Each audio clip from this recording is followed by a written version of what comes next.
Hello, everybody. Welcome back to the Crypto Sherpa channel, where I'm reading you those cryptocurrency news articles so you can stay informed on what's going on in the crypto space.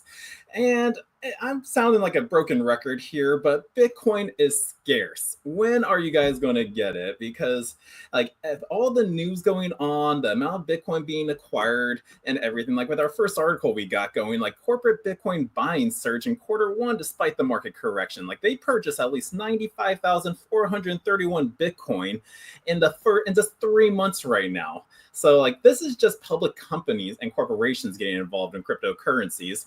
Like again, we're still waiting on the governments and the states, countries to get on board with their reserve, start buying it. I covered that yesterday. Who's going to start buying it first? Like they already have a stockpile. How are they going to be acquiring more? But it's just so scarce. There's only 21 million out there, 19 million in circulation. Maybe 4 to 6 million Bitcoins gone and lost forever just by people throwing away hard drives, forgetting seed raises and private keys. Like this is a very scarce asset. And like when it is like all gone, you can't like get it anymore, like off of your exchange you use, Coinbase, Binance, Kraken, whichever one, or even like the financial apps out there, and you're trying to get it from the miner companies now because they're the ones that are mining the Bitcoin, but they've got the deals with the partnerships, probably with the government, corporations out there. Like it's going to be extremely hard again. That's when the Bitcoin price will really skyrocket. Like there's a couple even articles out there with predictions, like if America does buy 1 million Bitcoin, then that will shoot Bitcoin up to $1 million right there. So Bitcoin's at 85,000 right now, and it's been like that for a week, I believe. Like, let's take a look at that. Let's pull up the Bitcoin price. Like, we're at 84,500 right now. Let's take a look at the week chart. Like, we just been kind of stagnant. Like, okay, so last week, so once we hit Friday, we're on a stagnant growth of just 84,000, 85,000. And that is just like, that is some good consolidation right there. We don't like it when we see the markets go way down, way back up, way down. But when it's consolidating right here at this nice fine level, then like that is due for a good correction. So yeah, so we're going to go over the news about a couple of these corporate companies that have been buying Bitcoin right now. And then just hopefully it eventually clicks for you that maybe I should just buy $20 of Bitcoin, $100. Like you don't have to buy a full Bitcoin, just get some, because those Satoshis, which is the smallest unit of Bitcoin, is like going to be worth so much in your future. Like prepare for your future now. This isn't going to be a short-term game. This is a long-term investment. And there's no better thing just to start. Even if you're young, if you're 18 years old, if you're in high school, 21, like start getting it now. By the time you're 30 and like in the 30s, my age, like that Bitcoin could be valued so much. You could probably be buying yourself your own house, maybe a couple houses, and like you'll just be fine. But this is the future, guys. So just get it. If you need help buying some Bitcoin, join the club. That's what we're here for. We're help. We got 3 locations right now, more coming. So there's here in Sarasota where I can help you out. We got Nashville, Tennessee. We got Leominster, Massachusetts. We signed paperwork in our Dallas location. We're still working on St. Louis. So there is many areas that are just popping up. We have a lot of perks like coming to the clubs too, outside just education, where you can get loans out to purchase Bitcoin. You can buy no KYC Bitcoin through us. That's when the government don't know about it. That's what KYC stands for, know your customer. We're working on taking loans out against your, borrowing against your Bitcoins. Now you can borrow up against it, and then you can put that towards some Bitcoin miners out there, which will mine Bitcoin to pay out that loan. And now, as we heard today in this morning's show on Bitcoin Thursday with Dr. J, we're getting involved in the beef industry, the partnership with the Beef Initiative. So if you haven't watched that show this morning, go over to the Bitcoin Ben site and watch that show, because you may want to be involved in it. But yeah, let's go through this article, learn some more stuff about Bitcoin, what's happening in the space. And yeah, so here we go. So corporate Bitcoin buying surged in Q1 despite market corrections. Now, corporations have been loading up on Bitcoin at the fastest rate on record during the first 3 months of this year. Now, public companies have scooped up 95,431 Bitcoin in the first quarter of 2025, the highest ever amount for a 3-month period, reported by asset manager Bitwise on April 14th. Now, this brought the total Bitcoin holdings for corporations to 688,000, representing around 3.3% of the total supply. And additionally, this represents a 16% increase from the previous quarter, which was also a big one for BTC accumulation. But Q1 2025 saw an increase of 18% in the Bitcoin buying, with 12 new companies investing in the asset over the period, bringing the total number of corporate Bitcoin investors to 79. Now, companies are buying Bitcoin in Q1. Here's that chart showcasing it. So the strategy that leads the pack, or strategy leads the pack, Michael Saylor's company, formerly known as MicroStrategy, He is the clear leader that with 531,644 Bitcoin following the most recent purchase of their 3,459 Bitcoin on April 14th. Now, this equates to around 77% of the total amount of the assets purchased by corporations. So yeah, Strategy is definitely the top dog with it, but we got MetaPlanet, we got Mara Holdings, and we heard of a couple other companies this previous week. But the company reported that it had acquired a total of $36 billion worth of the asset at an average price of $67,556 per Bitcoin. So that's a good thing to do. Like, follow the strategy as well. Like, you're not taking loans out against your own stocks of your company, but they're just dollar cost averaging in. They're buying no matter what time, what price. They're just buying it for the long run because they get it. Now, Mara Holdings out there is the second largest corporation with 47,531 Bitcoin, or around 7% of the total as of March 31st, Bitwise reported. Now, Bitcoin mining firm Riot Platform and CleanSpark were the third and fourth largest with 2.8% and 1.7% of the total shares of corporate Bitcoin holdings, respectively. Now we got the Japanese Bitcoin investment firm MetaPlanet, which has also bought the dip this week with the purchase of 319 more Bitcoin, worth approximately $26 million on April 14th. Now, although the firm has less than 1% of the total corporate Bitcoin holding, it is the largest Bitcoin holder in Asia. Now, the bumper buying quarter was even more remarkable since the asset had corrected by 24% from its January 20th all-time high to end the 3-month period at 82,350.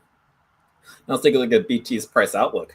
The Bitcoin price gained 1.6% on the day to reach an intraday high of $85,750 during the Tuesday morning Asian trading session, and the asset has added $10,000 since its double dip to $75,000 last week and appears to be recovering despite still being down around 21% from its peak. It has now returned to the middle of a range-bound channel that began in early March after testing support as analysis eyes a potential breakout to the upside. So a lot of people are analyzing it. So here's somebody's chart on that. Again, I don't understand technical analysis out there. I just follow the news because that gives me an idea of what these bounces actually are happening. So let's see, let's continue on. But yeah, so that's just more charts showing the BTC recovery, where it's been at. So yeah, this one was March, or which chart was this one? Let's see. Bitcoin says retested the multi-month downtrend, and BTC Bitcoin daily chart retest. So that's just the same chart right there. But guys, everybody is starting to collect Bitcoin. This cycle is not for the retail investors. Like 4 years ago, during 2020, people were at home, we were in COVID, we were on a lockdown, people had extra money. So we saw the last rise in Bitcoin and cryptocurrency spike because of retail investors, just everyday common folks buying it. And then now this cycle is different. Like, retail is still going to be involved right now, but they're kind of taking a step back at the current moment. The smart ones are still buying. But as we're seeing here with all these articles and news that keep coming, it's like companies and countries are pushing forward with this Bitcoin's adoption. So guys, take it as it is. Like, I'm not telling you to buy it. I'm just saying do your research, understand what's going on in the markets, that the world is changing, and it's better to get involved now than have to get ready when it's that's it. So what's that saying is, it's better be prepared than have to get ready. So yeah, so take that as is. Now let's move on with some more Bitcoin news, where Panama City will now accept Bitcoin Ethereum as a payment for public services. So that's right. Panama's largest city will allow its citizens to pay for taxes, tickets, fees, and permits in Bitcoin, Ethereum, and stablecoins. So adoption is happening around the world, guys. Panama City plans to accept cryptocurrencies as a payment for public services, signaling that lawmakers there and throughout Panama are adopting more crypto-friendly attitudes. The city's council passed a proposal this week enabling its local offices to accept payments in crypto. Panama City Mayor Marachi said on Wednesday in an X post that under the new law, locals will be able to pay for taxes, tickets, permits, and fees with several digital assets, beginning with Bitcoin, Ethereum, and the USDC and Tether stablecoin. Now, it is unclear if and when Panama City will accept other kinds of digital assets in exchange, but there is that tweet from Mayor Marachi. Panama City Council has just voted in favor of becoming the first public institution of government to accept payments in crypto. Citizens will not be able to pay their taxes, fees, tickets, and all that. But prior administrations tried to push a bill in the Senate to make this possible, but we found out a simple way to do it without new legislation. Legally, public institutions must receive funds in dollars, so we partner with a bank who will take care of the transactions and receive crypto. So that's pretty cool. That's how they're going to do it. Now, a Panama City representative did not immediately respond to Decrypt's request for the comment on this matter, but prior administrations tried to push this bill again before, like he just said. Now, in order to facilitate crypto payments to its local government offices, Panama City will partner with banks equipped to receive digital assets and convert them to fiat, Marashi said. Now, here is like, what is this? Is this a voting poll? Is this a Polymarket or Polygon Markets or Polyplay, whatever that voting platform is? But will the U.S. government acquire Bitcoin by May 15th? 17% said yes and 83% no. So people are still voting on that. But Panama City's pro-crypto push comes amid growing adoption worldwide of digital assets as mediums of exchange. In 2021, El Salvador became the first country in the world to recognize Bitcoin as legal tender, with the Central African Republic following less than a year later. Meanwhile, Fiji and Tonga have explored recognizing the token as an official currency. In Switzerland, officials have also greenlit Bitcoin payments for some public services in a few of the country's regions. Now, although Panama's capital has signaled it is warming up to virtual currencies, Panamanian lawmakers have always embraced cryptocurrency. In 2022, Panamanian President Laurentino Cortizo partially vetoed a bill that would regulate Bitcoin and legalize decentralized autonomous organizations, otherwise known as DAOs, sending the draft legislation back to the country's National Assembly for debate. Now, he reasoned the bill required adaptation to the norms that regulate our financial system, local media outlet and La Prensa reported at the time. So Panamanian people will soon be able to pay for basically anything they have with crypto. So if they were acquiring it again in the past and they've just been holding on to it and they're finally going, you know what, I made some profits. Let me pay some taxes, let me pay some bills, get something just to start using it right now. But so now they have the ability to do so. It's good that we're getting more of this happening because again, we need sure, right now you don't want to sell Bitcoin. You want to keep holding on to it right now.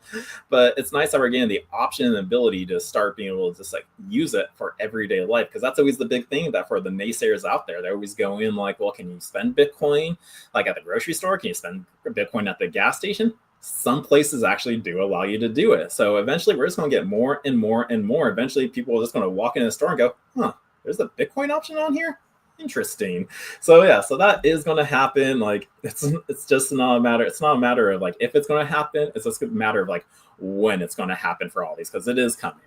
So that is our Panama City news for you. Now, what's going on in the U.S. right now? It looks like the U.S. SEC unveils panelists for the next week's crypto custody roundtable. So they are still pushing through with these roundtables, getting a lot of industry leaders in there, or insiders, and just having discussions. Now, what will they discuss? Let's find out. So the session with crypto industry insiders are part of the SEC spring sprint toward crypto clarity and initiative. So here's the round table, nice little Bitcoin table. That'd be cool if they actually had that there. But the U.S. Securities and Exchange Commission has announced the agenda and panelists for its next crypto roundtable. The roundtable will be held on April 25th and will last for 4 hours. So this is going to happen next Friday, guys. According to the announcement, the event will have 2 parts: custody through broker-dealers and beyond, and investment advisors and investment company custody. Now, Zach Zwehone, a partner at the law firm of Davis Polk and Wardwell LLP, will moderate. Now, this event will begin with opening remarks from Richard Gabbert, the Crypto Task Force Chief of Staff, SEC Acting Chairman Mark Ulita, and Commissioner Carolina Crenshaw, as well as Commissioner Hester Pierce. Here's a tweet from Eleanor Terrett talking about who's coming. The SEC's government has announced the details for the third. The April 20th event will focus on custody issues featuring 2 panels, broker dealing and wallet custody. Now, the panelists for the day's first session will include Jason Allegrante, the Chief Legal and Compliance Officer at Fireblocks. Fireblocks, I was just checking them out the other day.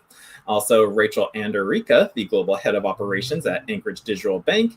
Terrence Dempsey, the Head of Product at Fidelity Digital Asset Services. Now, furthermore, the session will see Mark Greenberg, the Head of Global Asset Growth and Management Division at Kraken. We got Veronica McGregor, Chief Legal Officer at Exodus Movement, and Brandon Russell, Founder and CEO of Aetna Custody, and Tammy Wernrub, Chief Compliance Officer at the Bank Secrecy Act Officer at Copper Technologies. So those are some of the people going to be showing up next week. Now, following the break, the panelists will include Larry Florio, General Counsel at 1KX, and Ryan Luvar, General Counsel at Wisdom Tree Asset Manager. Now, other representatives hail from Simpson Thatcher and Bartlett, Schultz, Roth, and Zabel, Distributed Global, Shearman Sterling, Georgetown University Law Center, and DCERT, and University of Pennsylvania Carey Law School. Now, it is important for the SEC to grapple with custody issues, which are some of the most challenging as we seek to integrate crypto assets into our regulatory structure. Ooh, felt like I gotta sneeze. But that was said by Commissioner Hester Pierce, leader of the Crypto Task Force. Now, we look forward to hearing from experts on these important issues. Now, the SEC will hold more crypto roundtables, so this isn't the last one. Acting SEC Chair Mark Ulita created the Crypto Task Force in January 2025, and its task is to create a clear and comprehensive regulatory framework for crypto assets. In late March, the SEC formed a new presidential task force on cryptocurrency as part of its SEC Crypto 2.0 initiative. They said the task force will focus on ensuring that both on-chain and off-chain crypto transactions comply with the same trade reporting standards as traditional securities. Now, Austin Reed said honored to participate in the SEC Gov Roundtable on digital asset trading this week. Looking forward to a thoughtful dialogue on market structure, the intersection between crypto trading and traditional securities framework, and the path to bring more activity back on shore. Now, subsequently, the task force launched the session with the crypto industry insiders as part of the SEC Spring Sprint Toward Crypto Clarity initiative. Following the first one in March, the SEC held the second roundtable on cryptocurrency trading regulation on April 1st. It featured Uniswap Labs CLO Catherine Minaric, Associate General Counsel of Cumberland DRW, Chelsea Pizzola, and Coinbase Institutional Product VP Greg Jussar, as well as a representative from traditional finance and academia.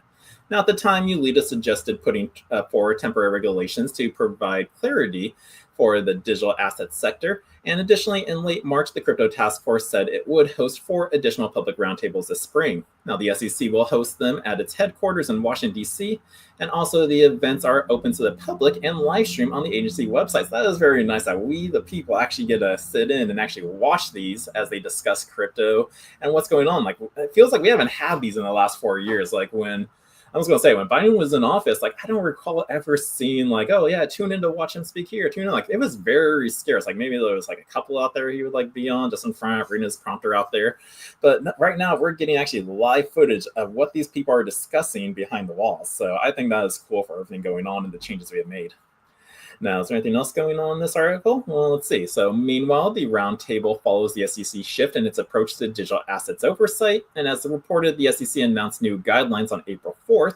It said that the certain fiat-backed stablecoins would be classified as non-securities, exempting them from transaction reporting requirements. Additionally, the federal regulator has dismissed a number of lawsuits against major players in crypto space. These include Coinbase, Kraken, Gemini, Consensus, Robinhood, Yuga Labs, and most recently, CyberKongs, among others. So yeah, so this is what we got in store for crypto custody. And was that more broker news is what they said? Yep, broker dealer news as well. So yeah, so we'll keep you informed on what's going on. Hopefully you guys tune in and watch it too. If not, I'll bring you that news article to cover what they discussed and what happened. So that is what's going on in the US and the SEC of them just talking about crypto. Now, what else is going on with Bitcoin? I guess a big problem out there, or not problem, but a theoretical potential problem out there is quantum vulnerability. So everyone's worried, with all these quantum chips out there, is crypto safe? Is Bitcoin safe? Can it be hacked? Well, it looks like we're going to test this theoretical theory because Project 11 is putting toward a 1 Bitcoin reward to tackle Bitcoin's quantum vulnerability. So yeah, Project 11 launches Q-Day prize, offering 1 Bitcoin to anyone who can break Bitcoin's cryptography using a quantum computer. So Project 11, a quantum computing research organization, has announced the launch of the Q-Day prize, a global challenge offering 1 Bitcoin to the first team able to break an elliptic curve cryptographic key using Shor's algorithm on a quantum computer. Now, the first team to successfully achieve this breakthrough before April 5th, 2026, so they have one full year to do this right now, will be awarded 1 Bitcoin. Now, the challenge directly targets the elliptic curve digital signature algorithm, which underpins Bitcoin's security model. Now, while theoretical discussions about quantum threats have persisted for years, Project 11 seeks to turn speculation into measurable risk by encouraging practical demonstrations of the cryptographic vulnerability. According to the initiative, more than 6.2 million Bitcoin, worth nearly $500 billion, are currently held in wallets with exposed public keys and could be at risk if quantum capabilities advance further. Now, we have no clear idea how close we are to quantum's doomsday scenario for existing cryptography, said Alex Pruden, CEO and co-founder of Project 11. The Q-Day Prize is a design to take a theoretical threat from quantum computers and turn that into concrete models. So yeah, we're doing this because it's a potential vulnerability out there that people have been worried about. And if they can figure it out, solve it, they can add that protection and security layer to it. But it's best to just not let this leave this stone unturned, because if it does, it's a potential threat. If it did happen, if somebody did solve it, we want at least somebody to be able to have a solution to solve the problem. So I think this is good that they're putting this contest out there. But recent developments in quantum computing space have added urgency to the initiative. Google's Willow chip recently solved a complex computation in 5 minutes that would take supercomputers 10 septillion years, demonstrating progress in error correction. Now, Amazon's Ocelot and Microsoft's Majorana 1 chips have also made significant strides, while PsiQuantum raised $750 million in Q1 2025, citing that developments in photonic chip design and optimization of Shor's algorithm.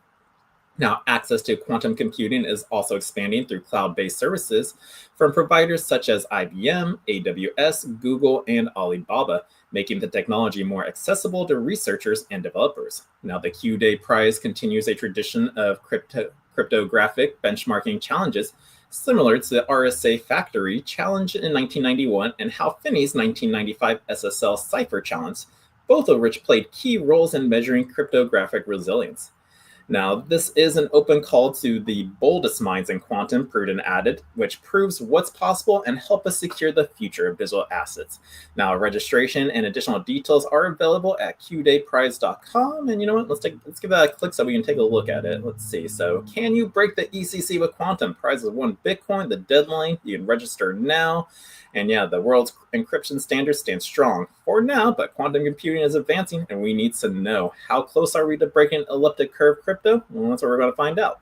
So yeah, so that's where you would go. It's if you're a coder out there and you want to keep this and you want to help secure Bitcoin's future, yeah, maybe give it a step on in, because the prize is 1 Bitcoin. And again, if Bitcoin ever touches $1 million, which I believe it will one day, how fast? I don't know when it's going to happen. No one knows when the future is, but I do feel we will get there one day. So that is Project 11's prize. So good luck, everyone, to attempt this. And I look forward to seeing who actually does solve it, or if this goes unbreakable and it just shows how secure it is. So that was that for you. Now let's go to a quick ad before we continue on with our next article. So I'll be right back. In a world where your data is constantly under attack, one company stands for your digital freedom. Introducing Calyx Solutions, your gateway to ultimate online privacy and secure cryptocurrency trading. Meet the Liberty Laptop. With its modified OS and advanced tracking prevention, it's your shield against surveillance. Access restricted areas, use recommended security software, and browse with confidence. Your digital footprint? Virtually non-existent. For the crypto pros, we present the Crypto Laptop. Pre-configured on premium hardware for secure trading. Optimized for your favorite wallets and exchanges, it's the fortress your digital assets deserve. Both laptops come with expert individual training and support. You're never alone in your journey to digital empowerment. At Calyx Solutions, we put you in control. No more worrying about data breaches or compromised transactions. Ready to join the revolution? Visit calyxsolutions.io and choose your perfect laptop today. Plus, become an affiliate and earn while sharing the power of digital freedom. Calyx Solutions. Unlock your digital freedom. Give us a call or text at 702-845-8276 or visit us directly at calyxsolutions.io. And we are back. So yes, if you want to keep your crypto safe, consider a crypto-only laptop from Calyx Solutions. Now let's continue on with the news. What else is happening? I came across this article, which is more of an opinion piece, but it's on crypto podcasters should always assume their audience knows nothing. So yeah, crypto podcast hosts must strike a balance between engaging experts and simplifying content for newcomers to ensure accessibility and engagement. So yeah, I guess I should assume that not everyone knows crypto, and I do actually get that. I see that every day from all of our new members that come in just seeking help. It's this is a whole new world you got to learn, and I'm never really trying to push a coin on you other than Bitcoin, really, but it's just I like to report on the news because it's not pushing coins, it's helping aiding in research. Because when it comes to crypto, it's always revolves around your decision. Don't listen to anybody else. Do your research behind it. Do you believe in the project truly for what they're doing? You know who the owners, the creators are. You know the token supply and all the tokenomics behind it. That's when you finally make your decision if you want to get it or not. You just don't get in it because someone told you, oh, there's this new coin. I should probably get it, right? No, do your research first. But let's hear a little bit more about this opinion piece on other crypto influencers out there, because there's a lot of them out there that say, get this coin, do that, or this is what I'm doing. So let's hear a little bit more. So crypto podcasts have been newcomers' go-to source of information, helping bring crypto to the mainstream. Podcasters now must remember, however, that fresh faces are constantly turning in as they grow. While you may say FOMO, which is fear of missing out, buy the dip, ignore the FUD, which is fear, uncertainty, doubt, because WAGMI, to be honest, I actually do not know what that abbreviation is right there, but it's just there are terms that you will not understand. Influencers say that and you go, maybe I should get it. But your poor listener out there tuning in for the first time, just trying to learn crypto, might decide learning Spanish is easier. And there is so many terms out there. Like what was it? It was this last Tuesday, we had a class on Bitcoin cryptocurrency terminology. I made like a 75 slide PowerPoint just on different terms out there just to learn. It's like another language you need to like just get, because like when people are talking crypto and you're new to the space, it's going to go over your head. So definitely, like, if you want to start learning some of the vocabulary in it and then dive deeper in the research. Now, podcasters are more vital to crypto's adoption rate than ever. Now, keeping regular listeners engaged is important, but so is making sure newbies who are only listening because they're sick of hearing their mates brag about crypto at work can follow along too. Now, you can see this balance pulled off well in some of the biggest crypto podcasts out there. Now, crypto podcasts that cater to the holder and the novice enjoy dedicated followings and high view counts, whether the market is feeling bullish or bearish out there. Now, some worry that making things newbie friendly will turn off industry professionals, but that's not the case. Even the experts appreciate simplified content. It helps them stay on top of the week without digging through all the noise themselves. Now, how do you get the balance right? Well, work in the week's biggest news and it'll appeal to everyone, whether they're new to crypto or industry veterans. Even if it's just a segment of your podcast, crypto enthusiasts at any level love having a go-to podcast that sums up the week before they've even had their morning coffee. And that's like what I'm doing, basically. I'm bringing you that daily news. I'm just reading the article. I'm not giving you a brief explanation of it. I'll maybe break into it, give some thoughts on it, but I'm just bringing you the news, because you could go to some influencer out there and they're just talking about like what's going on. Like they may just mention like what a couple sentences out of the whole thing is and then go really into topic on it. But I just want to bring you the news, like, so that way you can make your decisions. But let's continue on. So crypto accessibility's problem. Accessibility has always been one of crypto's biggest hurdles. The tech, the endless list of coins, even Web3 powered video games. Many see it all as too complicated, unnecessary, or just another scam. Some of these views represent a misunderstanding at best and outright ignorance at worst. Now, on the flip side, podcasters talk about quantum-resistant blockchains, unlimited transactions per second, or Ethereum's dreaded surge, the verge, the purge, and the splurge, malarkey. And for those of you who do not know, so again, I'll take some advice from this article that you don't know anything. These are all upgrades to Ethereum's network. So the Ethereum blockchain has had many upgrades, improvements, faster transactions, lower gas fees, extra security. Each one of these like upgrades is just a name to an upgrade that happened in the past. So yeah, just to break that down for you. But there is a dedicated balance. Podcasters can play a key role in moving blockchain solutions further into the mainstream by helping to overcome the high knowledge entry requirements we've seen previously. There's a balance, however, as nobody wants to listen to an explainer podcast that feels like a weekly dictionary of crypto bro jargon. The key is for podcasters to imagine they are in a room with a friend who knows nothing about crypto and someone who's already clued in.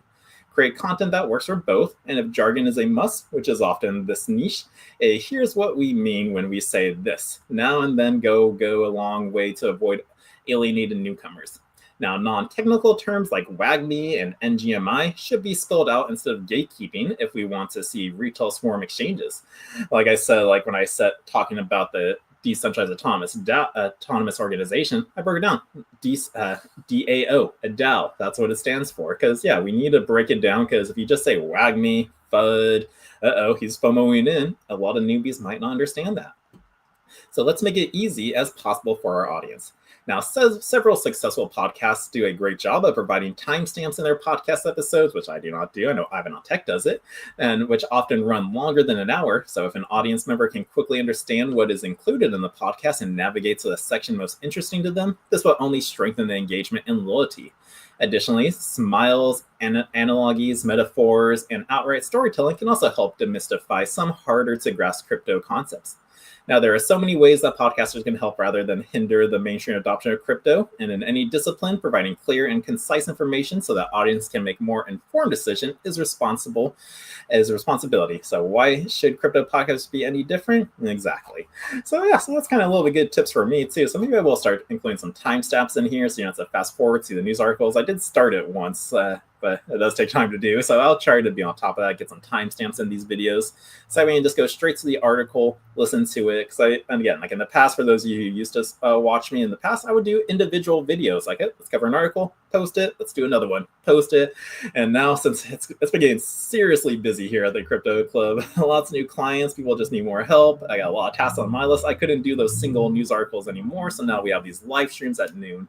So I'll start adding those timestamps to make it easier for you guys. But if you have any other crypto podcaster out there, maybe this will help you improve your viewers, improve your audience, and maybe get you some more subscribers out there. So that's some crypto podcast news.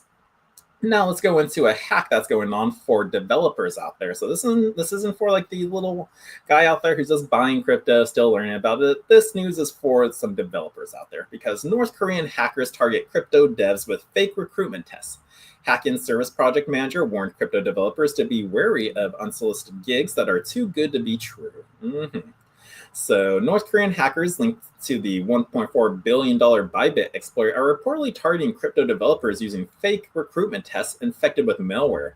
Cybersecurity outlet The Hacker News reported that crypto developers have received coding assignments from malicious actors posing as recruiters, and the coding challenges have reportedly been used to deliver malware to unsuspecting developers. Now, malicious actors approach the crypto developers on LinkedIn and tell them about fraudulent career opportunities. Once they convince the developer that the hackers send a malicious document containing the details of a coding challenge on GitHub. Now, if opened, the file installs stealer malware capable of compromising the victim's system. Now, the scam is reportedly run by North Korean hacking group known as Slow Precise, also referred to as Jade Sleet, Pukchong, Trader, and UNC 4899. Now, cybersecurity professionals warned of the fraudulent job offers. Yeah, we do need a warning. So I believe there was some person here who did actually fall for the coder developer, seemed legit, but then they had their Bitcoin hacked, and it was just terrible. That sucks when this happens. So you want to, if you're a developer out there trying to help out the space, just be aware of this right now. Now, cybersecurity professionals warned of the fraudulent job offers. Hakan Yunal, the senior security operations center lead at security firm Cybers, told Cointelegraph that the hackers often want to steal developer credentials and access codes. He said that these actors often look for cloud configurations, SSH keys, iCloud keychains, system and app metadata, as well as wallet access. Now, Louis Lubeck, a service project manager at security firm Hackin, told Cointelegraph that they also try to access API keys or production infrastructures. And Lubeck said that the main platform used by these malicious actors is LinkedIn. However, the Hackin team observed hackers use freelance marketplaces like Upwork and Fiverr as well. Now, threat actors pose as clients or hiring managers offering well-paid contracts or tests, particularly in the DeFi security space, which feels credible to devs, Lubeck added. Now, Hayato Shigakawa, how do you say his name? Hayato Shigeke, principal solutions architect at Chain Analysis, told Cointelegraph that hackers often create credible-looking employee profiles on professional networking websites and match them with resumes that reflect their fake positions. Now, they make all this effort to ultimately gain access to the Web3 company that employs their targeted developer. After gaining access to the company, the hackers identified vulnerabilities, which ultimately can lead to exploits, Shigekawa added. Now, be wary of the unsolicited developer gigs. Hackin's on-chain security research, Yahor Rudy Sisha, noted that attackers are becoming more creative, imitating bad traders to clean funds and utilizing psychological and technical attack vectors to exploit the security gaps. Now, this makes developer education and operational hygiene just as important to code audits or smart contract protections, Rutija told Cointelegraph. Now, Yunal told Cointelegraph that some of the best practices developers can adapt to avoid falling victim to such attacks include using virtual machines and sandboxes for testing, verifying job offers independently, and not just running the code from strangers.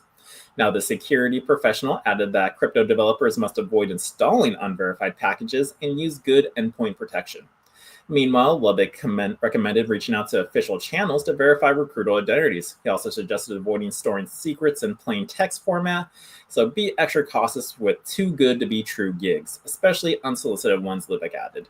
So that is a good line right there, because there's like, if it's too good to be true, it probably is. And I like how this line was for just job gigs out there. If the job is too good to be true, it might be. So again, do keep yourself protected. Like if you see a gig out there, go directly to the source too.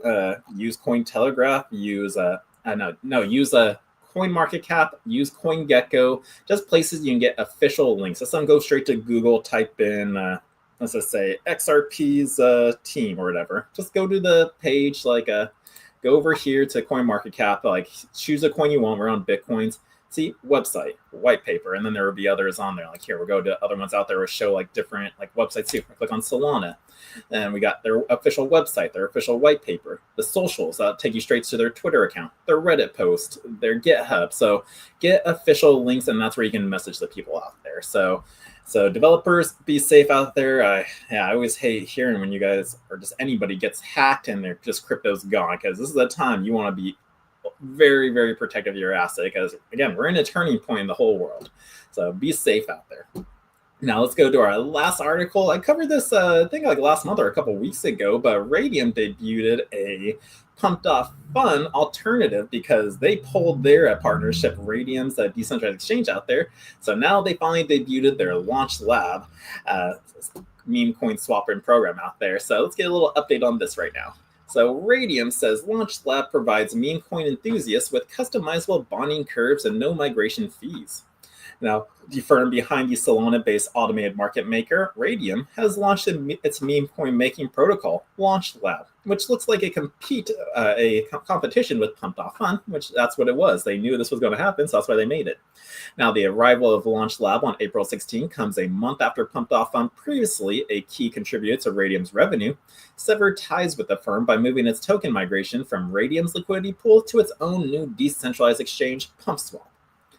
Now, Launch Lab will leverage Radium's liquidity pools and aim to dethrone Pumped Off Fun as the leading Solana meme coin launchpad. And Radium said that Launch Lab provides meme coin enthusiasts with customizable bonding curves and no migration fees, while tokens that raise 85 Solana, currently worth $11,150, will transition Radium's AMM instantly. Around 10 Launch Lab tokens have already surpassed this threshold, according to the Launch Lab platform.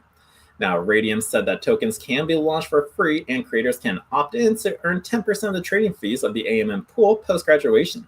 Here is a tweet from Radium for creators custom token launch. You have token supply, total raised, quantity sold on the curve, vesting with optional cliff and wallet delegations, burn and earn, lock the LP and earn trading fees, and so much more. So here's some photos. We'll go over the website too, take a little glance at it before we're done. Now, Launch Lab trading fees are set at 1%, and 25% of those fees will be used for Radium buybacks. Now, the news triggered a near 14% price surge of Ray token, pushing it up to $2.41 for 4 hours after the announcement, before falling back to $2.21 at the time of writing. Now, PumpSwap volume on a tear. So PumpSwap's daily record in trading volume has now been broken 5 days in a row after posting $460 million on April 17th. The April 17th tally narrowly edged out the $459.9 million in trading volume seen on April 16th, making it the fourth consecutive day of above $400 million. Now, PumpSwap has now processed $7.3 billion worth of volume since its launch on March 22nd, and DeFi Llama shows that, and that is right here, showcasing how it's been increasing. So that is Radium's PumpSwap. I know, Launch Lab news. Let's take a look at the site now. So here we go. Here's Launch Lab, or it's radium.io/launchpad. You connect probably your Phantom wallet with it. Like, let's see. Yep, Phantom software. And then you can swap tokens on here as well. You can take a look at some liquidity pools out there. I don't have a portfolio. And let's see, Launch Lab new. So this is the whole new one for meme coins out there. Dog pool, you got the too much. So if you're still into the trading game of meme coins, which I don't know why you are, that's just my own opinion out there. I feel like this phase is done. I feel it's now I'll just start getting invested into some real projects out there with real utility as well as Bitcoin. But if you're still in the trading market, you love playing the meme game, kudos, and maybe give this one a try, unless you're still dead set on using Pump.Fun out there. But that is all the news I have for you. Let's take a quick look at the Fear and Greed Index. Let's end this out. We are at a 30 right now. So, yep, so we went down 1 point. So people are still fearful right now, but just wait, guys. When Bitcoin is super duper scarce, you can't get it. We're going to be in so much greed territory because people aren't fearful anymore. They're just trying to get it. So their emotions are like, oh, I just need to get it. I got to get it. I got to get it because it's going to be so hard. But yeah, so that is it for you. I hope everybody has a fabulous Thursday. Yeah, it's Thursday. We're almost through the week. Yeah, so everyone stay safe. Keep doing your research, stacking those sats out there. And if you guys need any help with crypto, join the club, set an appointment with one of us. If you want to take a loan to purchase some Bitcoin, give this number that's been scrolling down to give it a call or a text. Text is usually easier because there's so many people here we can help. But yeah, give that number a call, 941-413-6920, and keep your crypto safe with a crypto-only Calyx Solutions crypto laptop. So guys, I will see you again tomorrow at noon. Have a blessed day. Peace. Tired of jumping through hoops to buy Bitcoin? Frustrated with endless paperwork and invasive identity checks? Introducing Bitcoin Ben Crypto Club's loan program. No KYC required. Say goodbye to the hassle and hello to freedom. Borrow up to $250,000 at as little as 7% interest. Join our community and take control of your financial future. Bitcoin Ben Crypto Club, where privacy meets opportunity. Connect with like-minded individuals and grow together. Visit us today and unlock your $250,000 Bitcoin loan. Your journey to financial freedom starts here.